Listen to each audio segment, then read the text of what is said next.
I don't care what you say. We got the best intro, Amir. Yes, sir. That intro is fire. Shout out to our super producer, Prophet P, for the dope intro. And a big what's up, everybody? I know it's been a long time moving and shaking. Me and this gentleman here, the world's open back up, so we're trying to make some. Hold on, Amir. What song is this? Girlie's on my jock for my dope intro. Ooh, damn. And I know it. Girlie's on my jock for my dope intro. Oh, shoot. That's EPMD. Yes, sir. Yes, sir. Girlie's on my jock for my dope intro. But to all our, followers, all our listeners, all the people who tune in every Monday, first and foremost, welcome. Happy Motivational Monday. I'm going to say that again. Happy Motivational Monday, guys. Look, we got a lot of beautiful things lined up for you this evening. But before we get into all of the particulars and all that good stuff, usually we started off by asking that man right there, the great, the one and only. He goes by one name, by the way. That's how dope he is. Oh, no, we're going to ask you first today. How was your weekend? Okay, so the weekend in totality was absolutely great, man. To be honest with you, I really just chilled. I had a reflective weekend in the sense that I really just took some time to think back, to, move some things around in my head to make space for all the beautiful things that's to come. I say on here every week how important it is for us to take a moment and look at what we see looking back from the mirror, which is us, right, our own versions of ourselves, and see what improvements we can make. And I had some really great conversations with some really good friends of mine who, to their chagrin, thought I had either forgotten about them or I wasn't, trying to check for them and all this kind of stuff. And I had to explain, and this is something that I hope y'all all take in and drink in. This is why I say it's important to check up on your friends. We're so sometimes self-absorbed that we forget that the people who check up on us may have things going on in their world and in their life too. So we can't be so self-absorbed that we forget that, all the strong people who are part of your circle, who are part of your world, who do the checking in, who give you those, wonderful memes and powerful things to help you through whatever situation you're going through, they're human too. And every now and again, they got to recharge their battery. So check in on them, see how they doing. Don't always think that everything is about us or about you. It's about a give and take. So I had a really good weekend, in terms of that. And then, you come into Monday, I'm excited because it's the beginning of the week, man. And I'm always happy to kind of kick things off after going through a weekend where I got a chance to really rest and recharge my battery. Sometimes you got to just do that, people. Don't let this, we open. So you out here just running. Right. You got to recharge, bro. You got to recharge. I did that. Thank God I had a chance to do that last week, right after Father's Day. You know what I mean?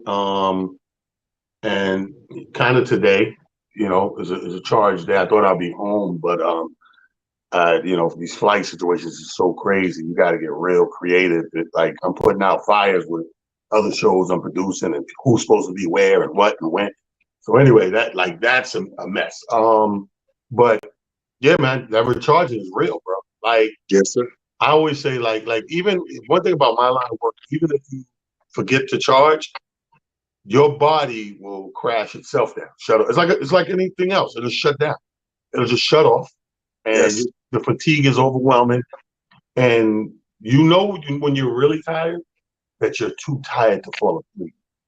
Hear me out. You ever feel that? You ever get so exhausted you can't even sleep? Like you think you're sleepy, you're so exhausted, and you'll lay down or get in a bed or a couch or something, like ready to plot, and you're just like this, like zombie world. And you're like, wow, the fuck I can't sleep. Because you're cracked, your body cracked, computer's discombobulated. everything's going in the right direction, and it throws you off. And I gotta wait for the exhaustion to subside, for the sleep tired to kick in, and you to get some sleep. Which you better hope you got an extra day for that shit. You know what I mean? No question. So how was your weekend, King? Because like I Oh, said, I know fantastic. you've got a lot of things that you've been lining up lately, and you're moving and shaking and crisscrossing this country. Not only, like you said, putting your work in, but like you said, producing all these, phenomenal shows.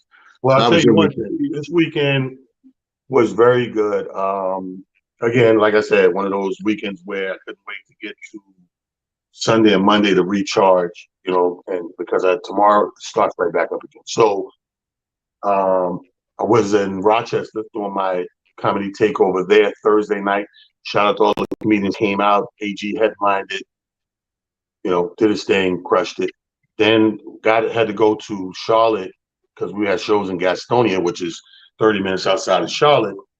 And we had a Friday show and an 8 o'clock Saturday show. And now I got my girl Stiletto's there, Cool Bubba's there, and AJ's also on these shows. Now, AG ripped Rochester. I mean, he closed out about 45 minutes. Boom. We got to North Carolina. All I'm gonna say is we got to North Carolina. No. So wasn't his thing. Shout out to Stiletto ripping shit up. Shout out to Cool Bubba hosting doing his thing. But mainly shout out to this guy I'm about to introduce, our first guest. You know why? Because here's the thing. And he every time you come into these, what I call a 5-star promoter, this is why I try to be in my, following those footsteps, when you work with these people, because these are the people you have no problem working with again and again and again, because they do the stuff the right way. The artists feel special when they get there, feel taken care of from A to Z, whatever. So no matter what, that guy can always call you back. You understand what I'm saying? And say, hey, here's this, boom, boom, boom. Now, let me tell you something. These guys are here from Up One Entertainment. It's called Up One Entertainment. CEO LB, his wife, his other staff workers, everything from sound to the staffing at the door, everything. A+, 5-star organization, and so I wanted to applaud him and bring him on because this is motivating in my line of work. You know what I mean? Like he did one thing that you don't get no more. I think we might have got this back in the 90s. The brother said, yeah, because we there Friday and Saturday. After Friday show, all right, by picking up 12 o'clock, because we're going to lunch. I'm like, I don't usually eat lunch, you know what I mean, with commodity shit. I'm usually in the room, lock myself in the room, just work down, whatever. But I have such a good time. God done everything to this point of the point. I said, all right, man, I'm gonna go. We went to a steakhouse, Amir. He didn't go to a regular lunch place where the bill probably would have been $110 or $90. Steakhouse. Ladies and gentlemen, CEO of Up One Entertainment. Yes. Fresh out of North Carolina. LB, what up? You the man, talent. You the man, brother. Man, we need more promoters like you, bro. Just keep telling the story, man. They'll come across. Keep telling the story. Listen, I'm going to tell a funny story, Amir. So I'm going to pick it up from lunch. So we had lunch. There's about 8 of us at the table, maybe 9, right?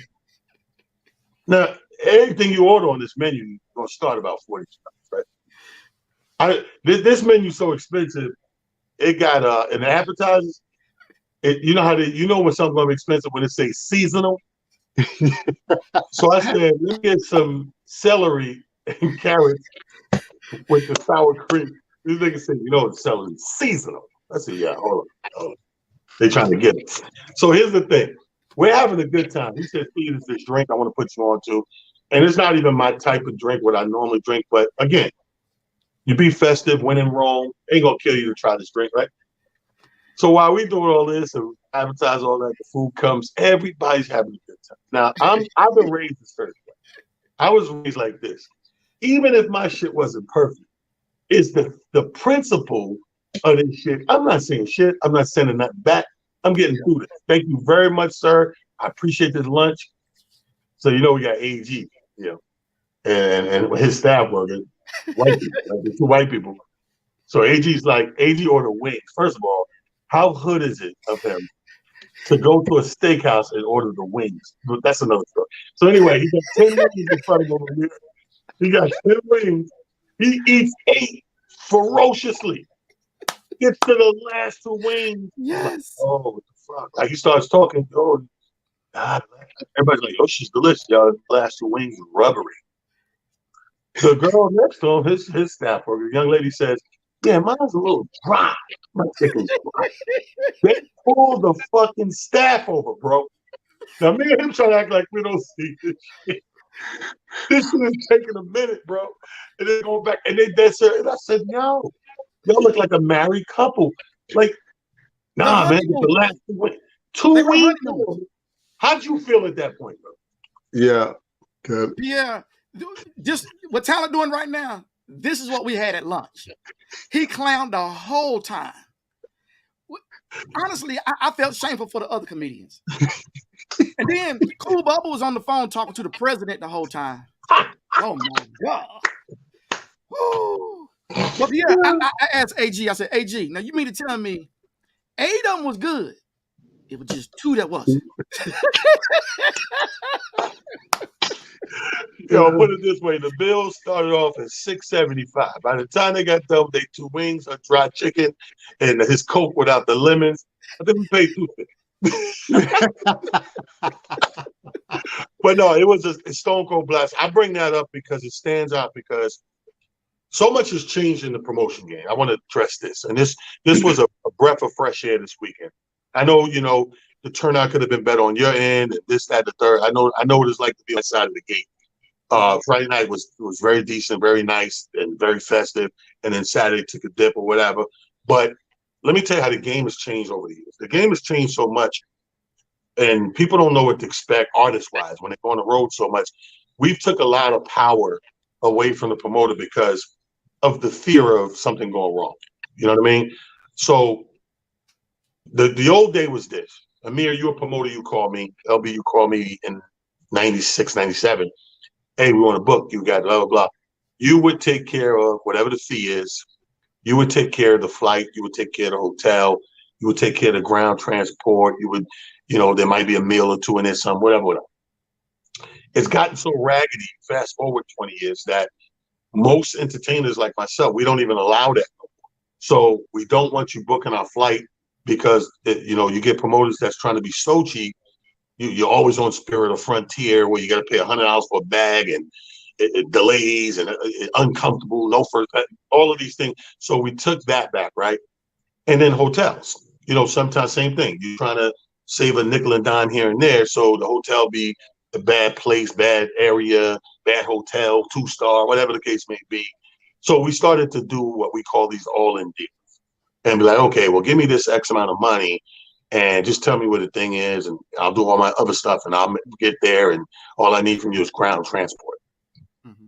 So fast forward, knowing that it got there, now me and this brother, we didn't work together before. We didn't meet or anything. He worked with Bubba. Bubba's the middleman. So when I get there, of course, don't know what to expect, whatever. I say, hey, brother, can you send me the hotel information? Boom, get it right away. Oh, Hilton Garden Inn. I like Hilton Garden Inn. They got the pool, they got the jacuzzi, they always got the nice clean bar, the rooms are dope, it's Hilton. No problem. You get there, get in the room, you go to the venue. First of all, you get the time of the pickup, you get picked up on point, you get the other things you need, and your little section is over there. You got the fruit platter out, you got the shrimp cocktail, blah, blah, blah. You got the drink, you got all this stuff. So everything's a bat in 1,000. So that's why I said by the end of the Friday night, I'm like, brother got lunch, he made reservation, I'm going. I'm not going to be the asshole guy, the one out, the odd out. So you go. And then when you pull up and it's a steakhouse, it's like, you're like, damn, I got a flashback of the old days. You know what I mean? The Def Jam tour and all that type of stuff. And I was like, we need more, where are more of these guys? Don't get me wrong, they're out there, but the numbers are low. You know what I mean? Like you might got all the traveling I do, I'll be honest with you, LB, I would put it at a low 25, 30 percentile of the people who do it first class or A+ the way you do it. And I wanted to applaud you and bring you on it because that motivated me, you know what I mean, on my end because you right out, you're picking my brain the way I try to treat my comrades when I bring them to my shows. Let me put us in your brain and train of thought of putting this show together, where your sky's the limit goes, because you were talking about going to Charlotte and all that stuff. Give us a indication of what's going on, on your entertainment group, Up One and everything. Well, the reason why I said Up One, because I follow Al Heyman, and I Okay. watched what he did with doing shows back in the days to where he is now in boxing, and I loved it. The route he took and how he took care of everyone. And I said, anytime we do something, it's got to be first class. That's where I got the one, and it got to be up above what everybody else is doing. So that's how we came up with Up One Entertainment. Now it's kind of like what I wanted to do, because we don't get big comedy. I mean, we don't get a lot of comedy here, period, in the Charlotte area, unless it's Cat Williams, Kevin Hart, and you name the other big boys. But what about the people that's a little lower than them, better talent?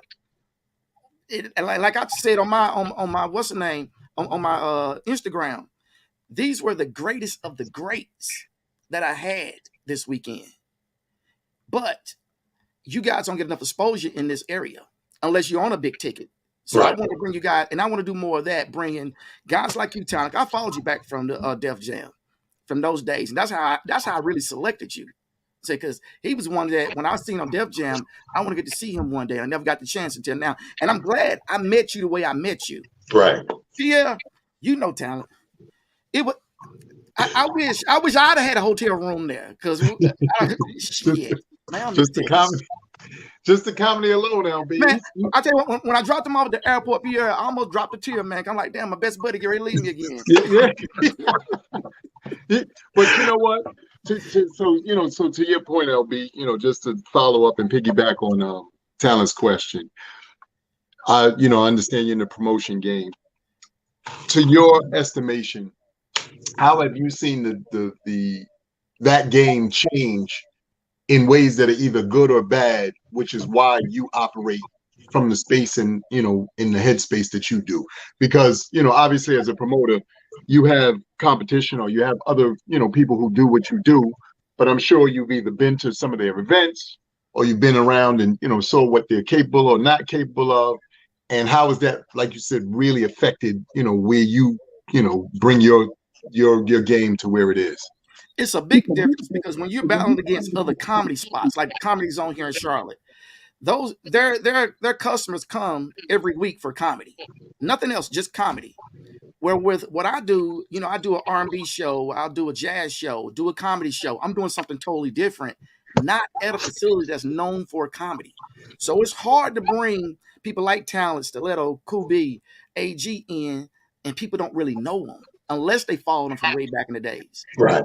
So that social media comedy, that's the thing that's pulling so many people. That's what I was telling the guys at lunch, is if they can beef that social media up just a little bit more, to get more familiar, because other spots where you go into comedy clubs, they know you. You've been there several times. Spots like where Talent came to mind, they don't know you. And it's hard on us promoters, man. It's real hard. Well, I'm going to tell you what you got to do is, and this is why I was all for, when you said you want to move it over to Charlotte, I'm all for that because of a couple of things. One thing is, there's a built-in base in Charlotte of mad Northeast. Everything from New York down moved to Charlotte. When I did Charlotte a couple months ago with, like I said, Tone X does a last Thursday or something, right in the month. Mm-hmm. When I did his room, bro, when I tell you we rammed that in, and 80% of those people were from different parts of New York, Philly, Jersey. It was about 30 people just from my little ass town. My sister came out, they 10 deep. Then my nephew out, he 8 deep. And it's 30 of these motherfuckers that just from there. And since my whole career, Charlotte has been one of my top 10 spots. Meaning, when somebody brings me to Charlotte, we do numbers. When I did the Comedy Zone, 5-show weekend, sold out 4 to 5 shows. And even the Sunday show was like maybe 40 people from selling out. So, you know what I mean? So that market is there and they know. And Gastonia is the type of place where the ones who do know, the few people who may know exactly who you bring in or whatever, they don't mind driving 30 minutes to do a good show, quality show. Right. It's like I always say, the Baltimore syndrome. People that know the DMV know that people in Baltimore, people in DC are not going to go to Baltimore to see a show, but people in Baltimore will go to DC every weekend to party and see shows. So it's that type of syndrome or whatever case may be. But I'm still proud that you brought that level, of comedy in there. And we, we showed our ass. We did what the fuck we were supposed to do. I mean, we had more laughs than a little bit on and off stage. And I just wanted to applaud you, take a minute to applaud you, to tell you, to push you to keep going. Because first of all, you look good in that motherfucker. It's just comedy apparel. That's first. I put them in a little bag together, man. Did you like the calendar? Yeah. I'm gonna say this, people. Y'all gotta watch Talent, because Talent is a setup, a big instigator. He pushed AG. He pushed AG on Saturday night to get on the floor. No, I didn't. I swear to God. Let me tell you what happened. LB, let me tell you what happened. Amir, this is the funniest shit in the world. See, this is why you know what he reminded me of? And you guys may or may not know this. There's a difference, and I've been talking about this shit since I left your shows. There's a difference of a comedian and a comic. Now, hear me out. People say, oh, it's the same thing. It's not. A comedian has a natural funny ability to pivot and adjust depending on what the fuck going on. The chandelier could fall, the light could break, the sound could be put. A comedian adjusts, and a comic has sort of a monologue that the script that they do, that they know that it's almost impossible to deviate from. Even if they deviate for a second, they got to go back in that monologue where they're uncomfortable, all hell breaks loose. It's the equivalent to everybody can't drive a stick. A lot of people drive automatic because it's simple. That's the comic. It's written right there. Aura, D, N. So you know where to put it to do what you need to do. The stick, you got to know where that joint go. Anybody that drove a stick know what I'm talking about. Like sometimes you got downshift to second gear. Something happened in the room. Bring it down to 2. Then I got to jump. You might have to close out. Go all the way to 5. Thank you. Good night with the standing ovation. That's the equivalent of people who drive the automatic and the stick. Now, what happened with AG case? Amir, swear to God on my dead mother and father. This is why I know he's a comic versus a comedian. And when the first night, make sure ain't nobody in here to fuck with us. First night didn't go so well, right? So now, here's what's happening. Instead of him reading and making an adjustment on himself, first thing he did was put it on the crowd, right? He said, oh, this crowd is weird, man. They go here and they drop down on you, blah, blah, blah. It's never the crowd, bro. You have to adjust. You understand what I'm saying? So instead of doing that type of homework and due diligence, the first thing he did, as soon as he got off and he's sitting there saying that, Bubba brings up Stiletto. Stiletto just makes up her mind like, oh, we got a spotlight. I'm going to work the fucking floor. And fucking kills and crushes working this floor for 30 minutes, right? So in his mind, instead of him adjusting his own shit, his adjustment was, oh, I should have did the floor. He said it out loud to me. He said, I should have did the floor. I said, don't say that, bro. It's not the floor. It's what you do. And to prove my point, what did I do, LB? I went back on the stage. I didn't follow Stiletto and do the floor. I went back on the stage, brought him into my world, and did my thing. Gave a great show. Thank y'all. Good night, right? So come back night 2. Again, instead of doing the right proper homework and due diligence, when they introduce this nigga, man, this nigga goes on the floor. Fuck that going on the floor. Not paying attention, the spotlight nigga's not there tonight. So you're in the dark. You're in the dark on the floor. Yeah. So second night is worse than the first night. Oh, damn. Part of it because you're in the dark. They can't fucking see you, right? Because you're trying to mimic what you seen last night that worked for her. That's her, man. You don't adjust for her shit. She do her shit. You got to figure out what AG got to do. So again, to prove him wrong again, there's no spotlight. Stiletto goes on the stage. I go on the stage. We do our thing. We rip. Thank you. Good night. Good show. So now I know he's in his fucking brain bag like, fuck, I can't win for losing. No, you did the wrong homework. You're a comic. So you're not adjusting the proper way. I didn't geese him, yo. I didn't tell him to do that floor shit. This was his homework or whatever he came up with. And long story short, it was a disaster. You're true. This guy, this is what I mean by constant A+ promoter. He didn't make him feel bad at all. If I was paying AG and I said I would hand that nigga a different menu. Everybody get that expensive fucking menu. I would have pulled out a crinkly memo from Arby's. Grubhub. I said, here we go. They got the meats. But this guy's too much of a gentleman and scholar for that. Yeah. LB, Up One Entertainment. I wanted to bring you on. Look out for people. All my people down in North Carolina. Big things coming. He's not done yet. Like you said, we're taking over to test the waters in Charlotte and make this happen. I just wanted to personally on this show thank you for giving me a flashback of the way things used to be all the time. You know, now sporadically when you run into these things, it's like you got to count your blessings, bro. I didn't mind getting up early to go to the airport, get that early ass flight. I didn't mind getting home. I felt good the whole way. You know what I mean? Made my flight, got home. I was in a great fucking space mentally and emotionally. Got there, got to the dogs, got to settle down, got a detox day yesterday. Today I'm still, even though I had to, the flights are still fucked up out here. So I had to come over to fucking Philly just to catch a flight to go to Buffalo. Tomorrow we got the big benefit going down. Shout out to Buffalo. The mass shooting would come in to do a big comedy concert. Myself, DL Hewley, Cedric the Entertainer, Don DC Curry, Earthquake, Ida Rodriguez, yours truly talent will be at the Shades Theater tomorrow, 7 o'clock, raising money for the families of the mass shooting because we got jokes for our folks. All right, so we do that tomorrow. LB, thank you very much. Appreciate it, brother. We're looking forward to having you back down in Charlotte soon, brother. All right, salute, King. Peace, yo. All right, now.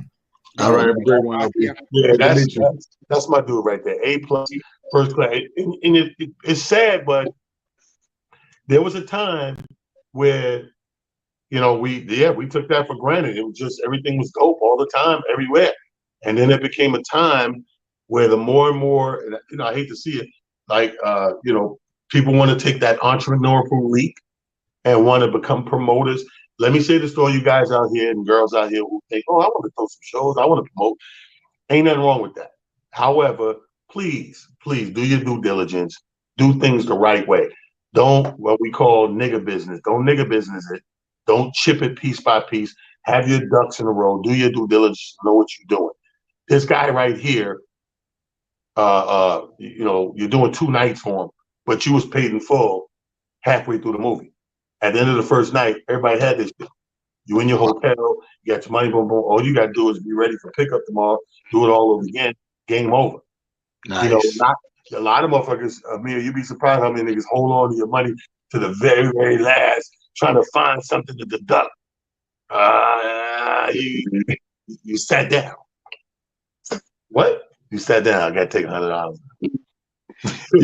So you'd be surprised at that shit, man. But no, this guy was. We got to applaud. You know what? I want to touch on something that you brought up, though. With that, which is motivating. For those of you who heard the story, the talent said about AG. You guys have heard me say this many times here on our Motivational Monday. That reminds me of what I say to everyone. Please make the adjustments to win your championship. Y'all don't be out here trying to use other people's playbook, because that's not your job. Your job is to use your playbook. And in order to do that, as Talent said, not only do you have to read the room, but you have to know what your powers are, what your gifts are. Utilize those powers and those gifts in order to get the results that you're looking for. Please don't depend on somebody else's, situation when it comes to that, because as you heard from the story Talent shared with us, it can be disastrous. Obviously, it's he's a comic and it's a comedic world, so it does and doesn't have as much energy as it might have for some of us. But it is very imperative that we start to understand that you have to truly understand your powers, your gifts, and utilize them and wield them in ways that are beneficial not only to you, but to whomever you're using and sharing those powers with.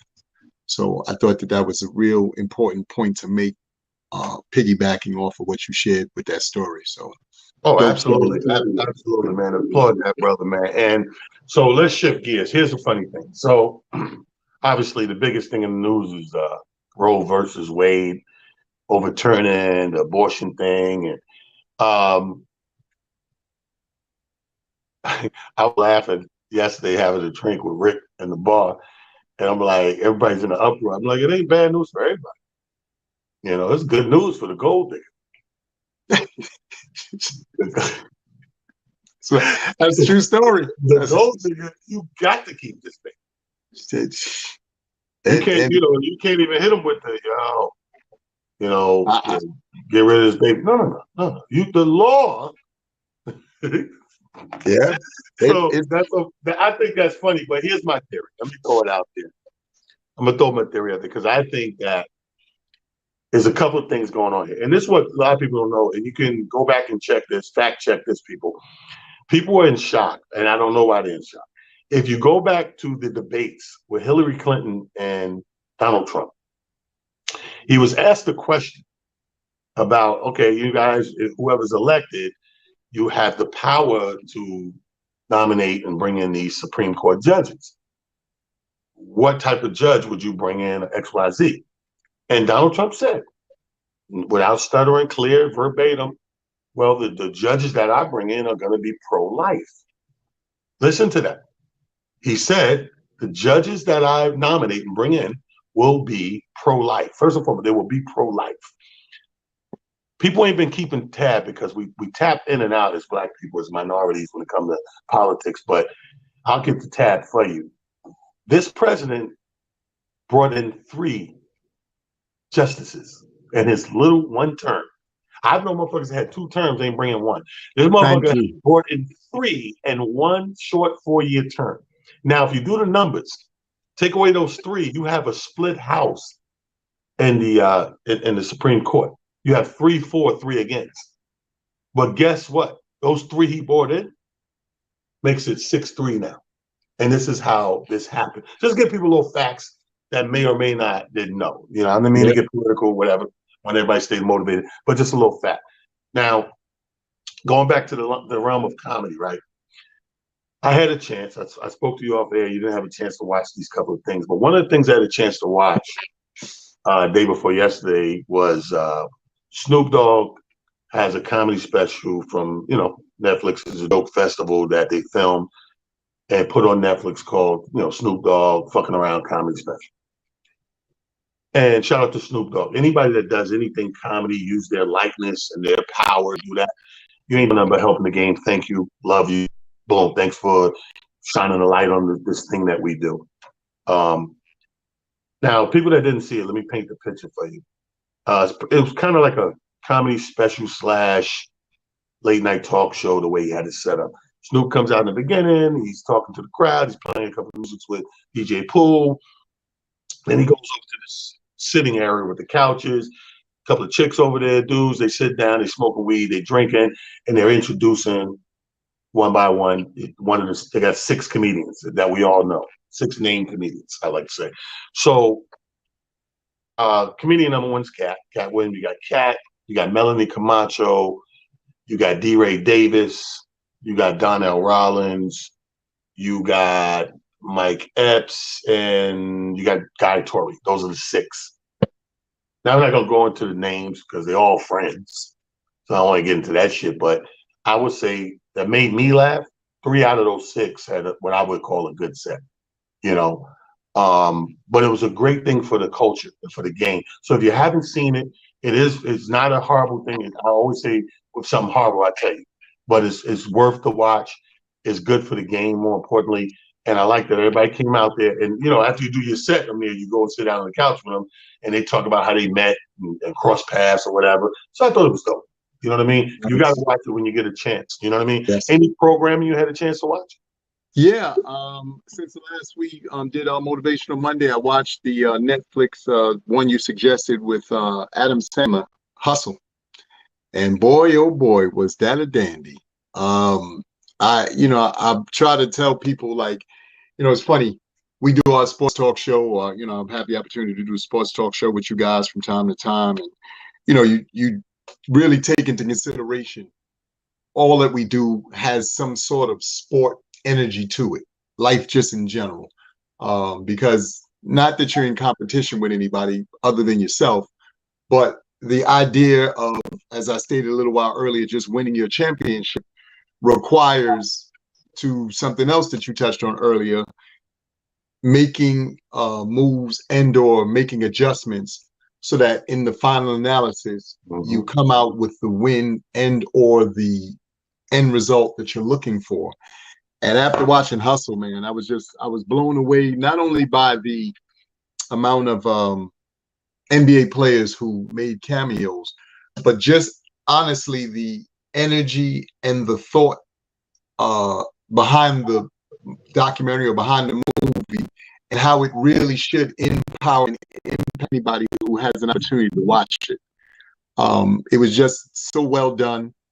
It was incredibly cool to see somebody go through the process of ups and downs, still in the final analysis getting the win just based on staying the course. Because a lot of times, most of us start our races or our journeys, and we don't stay the course. So just before you get to the point where you either win your championship, you get whatever the payoff is, we quit.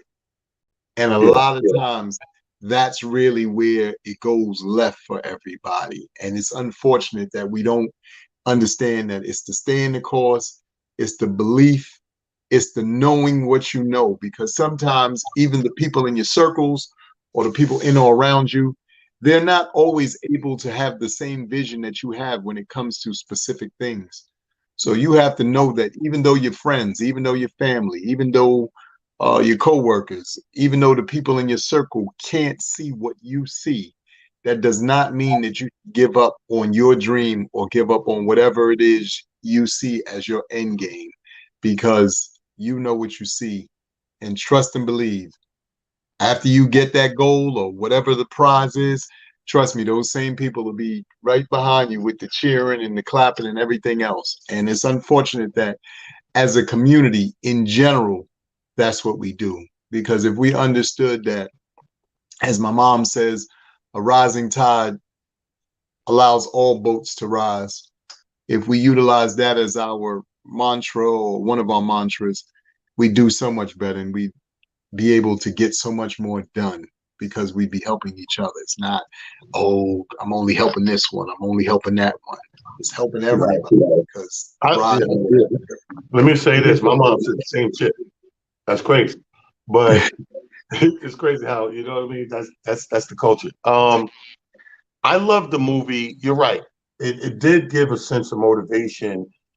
For me personally, it was his personal drive. And this is what I took from the movie. He's all of us. We've all been in a place where we get so stuck, and I was just talking about this, believe it or not, with my Uber driver going to the train. We all get in a place where we kind of get stuck in a crossroads of what we think we have to do and what we think we're capable of doing. And sometimes that thing that we think we have to do will override us even trying the thing that we know we're capable of doing. It never gets done. And he had to fight with that, because he went from, back in that, remember the father who owned the team, for the people that didn't see it. He's a scout. He's an NBA scout for the 76ers, but he's very tight with the owner of the 76ers that he scouts for, almost like a son that he didn't have. He's tight like that. So when they're in a board meeting and he says his opinion, and then the actual blood son says something to kind of contradict that, he backs down.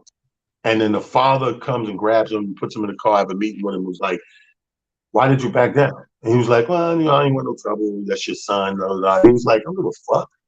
He said, don't ever back down from what you believe in. You know your shit. So you have to stand by your shit. And that's the problem with a lot of us. A lot of us don't stand by our shit. So when you watch this movie, he goes from that guy, which most of us are. We show up for somebody else's company or corporation on a daily basis and bust our shit and clock in and clock out and put the blood, sweat, and tears in. But he had to get to a place where he finally had to say, yo, fuck you. Like, he had to go, like, I mean, he already gambled, putting his own money on it, betting on it, betting on it. And when it got to the point where it was like, nah, it ain't gonna work. And dude looked at him trying to play him, was like, I'm not footing the bill. He's like, I didn't ask you to foot the bill. He said, I did that. He said, but you know what? Fuck you. Fuck the Sixers, fuck your team, fuck blah, blah, blah. I'm going because this is a man who had bigger aspirations than being a scout. You start, here's what I tell people. This is where people get lost. I'm not saying don't get a job and don't work for a company. I'm not saying that. What I am saying is, not for everyone, but for most of us, that job is a stepping stone to set you up for that thing you've been waiting and working on. Let me say that again. That job for most of us is a stepping stone to work on for what you've been working on to get from point A to point B. It ain't no different than there's a lot of comics that have an agenda. They don't want to do stand-up the rest of their life. I'm not talking about myself because I do. I love stand-up. This is why I got into it. I was called to do this. So, but there's that other guy who says, oh, I'm going to do a little stand-up, be funny, get into the movies, I ain't looking back, right? Or a TV sitcom or whatever his other goal is. So that's what the regular corporate America is for a lot of people as well. However, this motherfucker is a scout. He don't want to always be a scout. He kept telling you through the movie. He wanted to get into coaching. So he's using that to get to that. And the father grants him that. And then the father dies. And then the son takes over. It's like, nah, I need you to get back to scouting. He's like, nigga, I don't want to go back to scouting. So eventually it turns into fuck your company, fuck your job. And I totally get it and understand it. Yeah. You understand what I'm saying? And that's why I took from the movie, because it was so relatable, because I am working for, let me think about, I got to think about how many jobs I have, but my main 2 or 3 jobs, I'm putting that time in, bro. I'm putting that time in, but then my ship sails in, it docks in. And I'm like, I know what my calling is. I always knew, as a little boy, I knew my calling was comedy. Did I understand it completely? No, but I knew it from early on and watching what we call comedy. I just thought it was these older guys doing it, and it was a hobby when you retire, blah, blah, blah. So fast forward, I'm at this job. And this job, here's the thing. Most people get jobs with nowhere to go up. Ain't no upward way to go. You're just stuck wherever. My job had nothing but room to go up. And they love me. And I got 6-7 years in there. And they just kept, they were going to keep doing this shit until I ran the whole shit. I was that guy. I'm not going to front. However, I knew my calling. So I stayed there as long as I could until I couldn't do both no more. And that was very quick. That was barely a year in comedy. I did real remedial math before I quit. I said, you know what? All I cared about is keep paying this rent, my rent. If I could pay my rent, everything else, if I got something stable that equals the rent, which I did, I was hosting like 4 different rooms, which came up to my rent. So that was covered, right? So I'm like, all the other gigs and things that I do will pay laundry and food and cable, and my son talent was on the way, and all that. And that was the simple math I did. And I said, okay, T, you got to leap now. Don't wait till you're too tired or whatever. Leap. And I leap, and it worked for me. And it probably ain't gonna work for everybody. Maybe everybody timing or whatever. So I don't know. But it worked in that essence for me of what I tried to set out to do. But that's what I got from them, bro. That shit was crazy. That shit was crazy. We got another guest coming in. I don't know if he's in yet. Let me see. Let me check my text. But my good friend Hamburger, Alonzo Jones. Yes. One of the funniest, vets of this shit. Is going to be joining us momentarily. And now, when he finally gets in, I'm going to shift the gears, because I seen Hamburger. We did Father's Day. We did a brunch show together. First show I did Father's Day was a brunch show in Mount Laurel, right? So we're talking. The first thing he's like, T, did you see the Martin reunion? And I'm like, nah, because I was impressed for one, but more importantly, shame on me. I wasn't a big Martin fan television, even though I know he was missing sketch with sitcom, but to me, it came off too slapsticky for me, so I wasn't really interested in it. I mean, love Martin as a comic, love him as a an actor and all that, big Martin fan, but for some reason came into the show, the sitcom show, Martin, a little late, and I would watch it in sporadic and laugh at. He do have some classic joints on it, right? But I just wasn't a diehard like everybody. So I'm like, no, I didn't see it. And he was like, oh man, you gotta see it, blah blah blah. And so now I watched it, right? And now I understand all the stuff he was saying. Ladies and gentlemen, welcome to the show. My mentor in this comedy thing, and ain't but three dudes that, well, I gotta say four dudes. Rest in peace, Monteria Ivy, Terry Hodges. Who's the other one? Monteria Ivy, Terry Hodges. This guy right here, Hamburger, and JB Smoke. Give it up for Alonzo, Hamburger, Jones. Bring him into the living room. What up, though? Hamburger. What's going on? Hey, how's everything, sir? I'm good. So you ain't paying the light bill. I'm just gonna sit in the dark, right? It's got a shine in the back. Oh, okay. Camera 101. Put that shit in front of you, Leroy. you got the light behind him and shit. Well, first of all, welcome to the show. Motivation. Yes. You know my man Amir Silly. Remember Yes, Malik? Hey, how you doing, Hamburger? What's going on, bro? I'm good. Good to see you again, sir. I met you at the comedy joint they did in Brooklyn when y'all were at the what you call it? Didn't he come do the show in Brooklyn at the Polygon? Yeah, no, not in the Polygon. Oh, the diner? King's the King's Oh Theater. yeah, Kings. Yeah, The 30th anniversary. Uh-huh. I put my mentor on that joint. Yes, sir. I left a good memory. I see you remember me. He was like at the yeah, okay. I couldn't think of the theater. Yeah, great impression I left that night. Okay. Hey Ham, thank you for a few minutes, man. First of all, I gotta go. you put the bug in my head, so Yes, I had to go watch it. So I got a chance to see the Martin reunion. Everything you said was on point. First of all, Okay. Hamburger was like, "Bro, man, couldn't make it through the window." He was right. Hey, you ain't say that, did you? he really could, but he made fun of it, so I guess we can say it. But no, I thought now this is coming from a guy who's not an over the top Martin TV sitcom fan. I'm a fan of Martin and everything he do, but for some reason I wasn't into that. I loved it, bro. I loved it for two major reasons. Okay. One, we need more of applauding ourselves. Yes, sir. And recognizing what we did in history. That show is historical. Yep. You understand what I'm saying? And it meant a lot to the culture.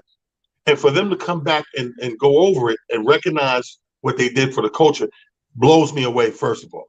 Right. Second thing that blew me away is for those of us who followed the whole thing and when it wasn't renewed and it went off the air officially and all that, there was a turbulence between him and Tisha Campbell, and some sort of sexual harassment, whatever the case was. So I was happy that we got to those two to a point where they could come back and sit right there and get past that, because everybody needs second chance. And I'm gonna give you my theory on that sexual shit. This is some shit I want to change in the laws. I'm gonna go to my council people in a couple of weeks and present them with this paper. But I'm tired of sexual harassment with people who probably had some dealings with each other at some point in time. I don't think you should be able to use sexual harassment. Harassment, yes, not sexual. If I used to fuck you, I'm just gonna say this. If I used to fuck you, do you feel me in this? If we used to fuck and we don't fuck no more, and I do shit, and you're like, nah, I'm not fucking with you, whatever. Okay, cool. I might be harassing you because I'm thinking there's a possibility, whatever, and you're shutting it down. But don't hit me with sexual harassment, bitch, because we're already fucked. Yeah. But I'm glad they got past whatever the fuck it was and were able to sit down and do this. I love what they did, paying homage to Tommy, like you said. I just thought it was great, man. Tell the people what you took from it, because you got the comedy genius brain. No, I enjoyed it. First of all, I think they touched on every base, and I think you and I talked about it. They left out one thing to me, that was Stan from the radio station. But I think that due to contract or whatever, he left the show early. So maybe that's why they left him out. And the older lady who Martin used to have a fight with all the time, if she's still alive, I would love to have seen her come through there and make the live appearance. But outside of that, they touched on every dynamic of the show, the characters, Gina and Pam, how they were long-term friends since childhood. Also, Cole, they all knew from auditions from back in the day. That was dope. Those three had training. They were professionals, and they came along. So they took their acting skills and matched with Martin's comic genius, and it was a hit. And I like how they gave each other props on that too. Right. It was like, yo, Martin was like, yo, I learned acting from y'all. Y'all helped my chops. And it was like, well, shit, we learned comedy timing from you. You helped our chops. Now, here's the thing that Berg brought to my attention that I think you're exactly right on too. You hit the nail on the head. There's a part in there where Gina's character, Tisha goes to give props to Kid Capri for the voiceover on the intro. And Martin, shuts it off. It's like, no, that was cold, right? So now, when I look at it with my own eyes, it was bullshit. And Hamburger was like probably some logistics where they couldn't say that because somebody could come and try to get some money, whatever, after the fact, after Kid did for free. So you could look on Cole's face, let you know he was that shit. Gina was like, oh my God, Cole, you did that? I know you did. Cole's like, you know how motherfuckers just taking one for the team. Is like, so for 30 years, nobody asked who did the intro. You go to Good Times, you know who sang it. The Jeffersons, you know who sang it. Martin, 30 years, they was like, we don't know who sang it. Come on. This is when black people look out for black. Another point I loved about it. See, I'm one of those dudes because I'm fucking TV movie buff. I just be seeing shit I probably shouldn't be seeing or paying attention to.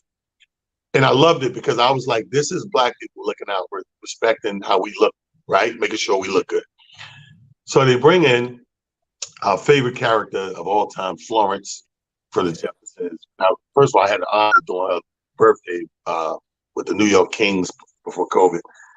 So they bring her out because she was, I love how they brought the guest stars out. Oh, we had this one on the show. We had this one. That was great. So when they bring her out and sit her down, she's an elder lady. But she's still got a faculty. She's talking whatever. So it's a little slow thing to sit her down, put it down. Now, recognizing that, because you can't take away the intro, but they took away the outro. You understand what I'm saying? We're going to minimize. Probably help her up.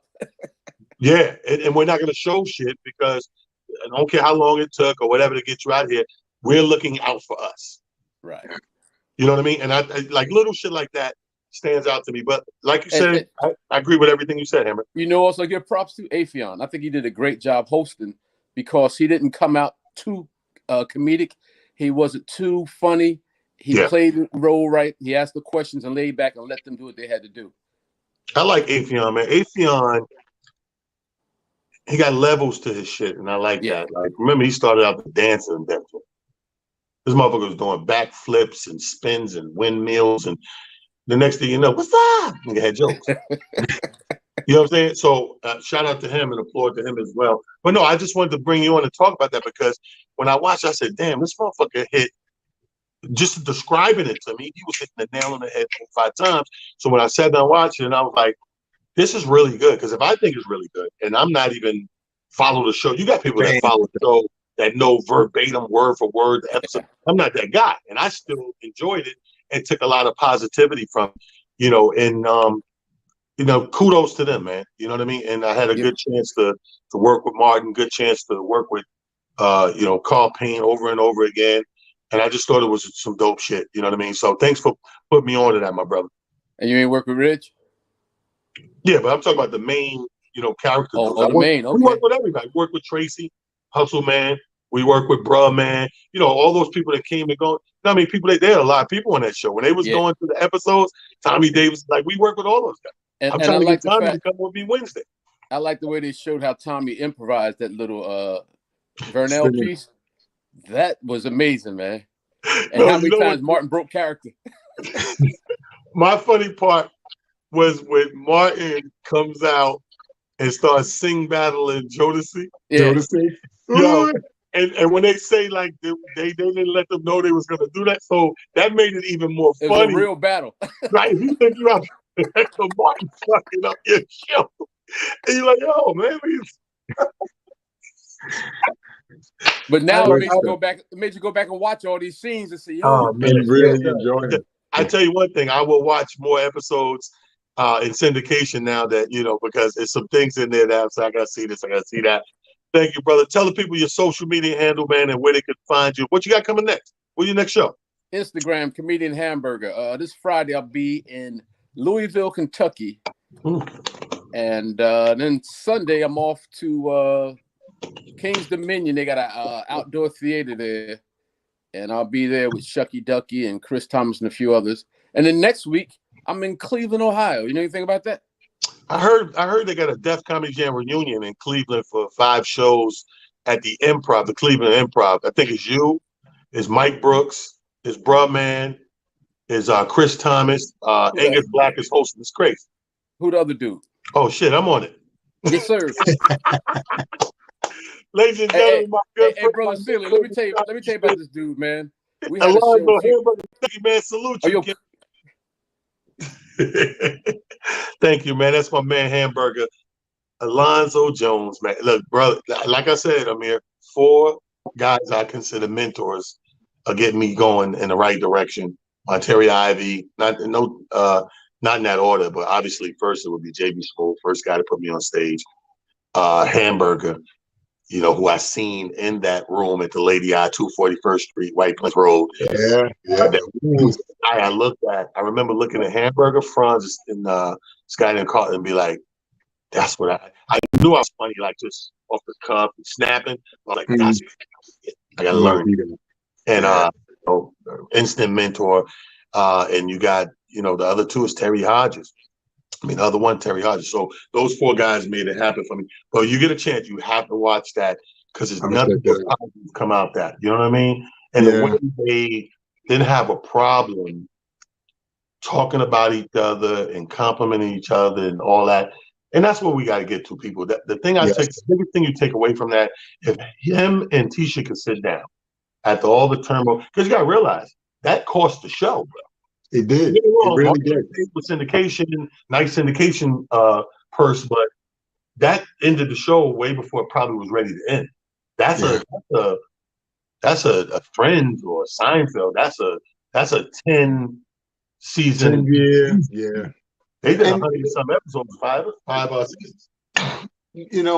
And to your point, again, it goes to show you, like you said, there are ways for us to look for motivation in just about anything and everything that we encounter. Everything in point of view, everything is a moment and deciding whether or not or what it looks like to you and from your perspective. Right. But I challenge, each and every person who's watching this. I challenge each and every person who's going to watch this and who's going to listen to, what we talked about today. Find the positives that you can in everything. Don't get me wrong. There's going to be negative. There's going to be, other things. But you should really train yourself to try to find the positives in just about everything that you find yourself encountering. Because the one thing about finding the positives in a lot of these things, you'll continue or you'll put yourself on a pathway that'll allow you to continue to find positives and continue to experience positives because of just that simple little trick. And I encourage everybody. It's not easy. It's something that you have to work on. But I promise you, if you get that trick down, life will start to seem to be either so easy or so nice and dope to you that you will just be trying to figure like, well, what happened? You're not looking for the negative stuff. It's always going to be negativity. Our minds trick us into believing that, the negative is where it's at, but it really isn't. It's in the positive because that's a train ride. I promise you, once you get on, all the stops look dope. You want to get off and check everything. Right. You really just want to be a part of what that energy will allow you to really be a part of. So I think that was really dope, bringing that last part to our show today and allowing you and Hamburger expounding on just that alone, because you're right. We got to start looking to what we've experienced in the past. I'm not saying you got to forgive everybody, because I know there are certain circumstances for some of us that you're not able to forgive. So that's fine. But don't stay stuck in the energy of somebody having done you wrong or something having gone wrong, because when you do, I promise you, then you'll stay stuck. and nobody wants to be stuck. You keep looking for, you know, your next plateau, whatever that may be for you. And if you're plateaued out, that's dope too. But just let people know. I say that again. You know what I'm saying? Because, you know, sometimes, T, we, you know how we do. Well, you know, that's it for you. That might be it for them. So you got to be, you reached it. Salute, clap for you and all that. You know what I mean? So. Yeah. No, I like that. I like plateau now. It's funny. No, ladies and gentlemen, I hope you were able to read between some of these lines and see where we're going in these directions. Mentioning a couple of iconic things, because I'm a firm believer in one thing. We have enough star power now in our culture to blow everything up and to put a high beam on anything that we wish to. And that's why I applauded Snoop Dogg earlier in the show, because it's 1,000 Snoop Dogs out there. We got at least 1,000 Snoop Dogs, and not just rap. I'm talking about with just power and influence that could shine a light on the things that they like. You know what I mean? Rest in peace. Like, you know, I'm in the middle of reading this book that Sharonda bought me. Rest in peace, Sharonda. Blood in the Garden, and it's a book that's telling the story of the '90s Knicks, and you know, all the moving parts in there. And you know, I just finished a chapter 9, which kind of, or 8, that kind of focused and gave you some background on Anthony Mason, the late great Anthony Mason. Yes. And how he made a name for himself in the trials and tribulations that he went through to get with. Anthony Mason was way ahead of his time. So, you know, now when you see the Shaq All-Star thing, whatever, Anthony Mason was the first hard body, hard body. Like you see a lot of basketball players and athletes show up to comedy concerts and stuff, but he was hard body fan of comedy. I mean, if you would have went to Anthony Mason, the type of guy, if I went to him back then and, hey man, give me 20 grand, man, want to throw this comedy show without nothing, peel it off. Oh, what you gonna get, T? It's gonna be crazy. But he loved comedy so much. I remember us taping in the Academy Theater before they did 42nd Over. Academy Theater where Def Comedy Jam originally was taped. And I remember being at a taping, and this is maybe a year before I get to tape. I'm just down there hanging out. And they did 3 or 4 shows a day. They'll start like 1 in the afternoon on a Saturday. Tape 1, 3, tape 1, 5, tape 1. 7, you know what I mean? So I watched this man sitting there. Now, he's on the Knicks. This nigga got a job too. This motherfucker sitting there the whole day. And what they would do each time they retape, they shuffle. They let some more people in to fill in whoever left. Yes. But they shuffle you around so each show looks different audience-wise. And I watched this motherfucker start off being who he is up in the box. We got the Knicks in here, and then the next show, he can't be that guy because you got to shout somebody else out up there. He goes sit over here, and he goes sit over here, and he goes sit. And every city I seen him in, he was the same motherfucker that loved comedy. I don't care when he went and played in Charlotte. I don't care when he went and played over here and over there. Every city that I went to, if he was on that team and that team had a city, or he was in town playing that team, Anthony Mason is at the comedy show. You're going to see him backstage at the theater. You're going to see him in the green room at the comedy club. He loved comedy. And that's what brought back memories with the Snoop thing. Is like, you got people that are famous for other things. But if you know you love something, it's okay to shine light on. I'm always talking about live bands and people who can sing and stuff, because I love that shit. Poets, poetry, shit that I love to indulge in, that I might not do it myself, but I love it. I ain't got no problem. That's why when you come to a comedy show, you might see a poet. What's our man? K-Mal. You might see K-Mal get up there and do his thing. You might see some singers that we know, some bands that we know, because I'm using my stage to platform this other talent, and people, that's all I want to do. Put it out there. You know what I mean? Let this motivation money. You don't take nothing away. Each one teach one. Each one help one. Yes. Each one support one. Yes. Even when I'm somewhere and I'm getting shit for free, I buy shit. If it's black, I buy shit. Motherfucker got mad at me. He's like, yo, T, you don't buy this. You going to the bar. I got your thing in the cooler. I'm going to get to that too. But I'm going to support this establishment a little bit, Thanks for having me. And take that away, people. Each one teach one. Each one support one. Happy Monday. Happy Monday.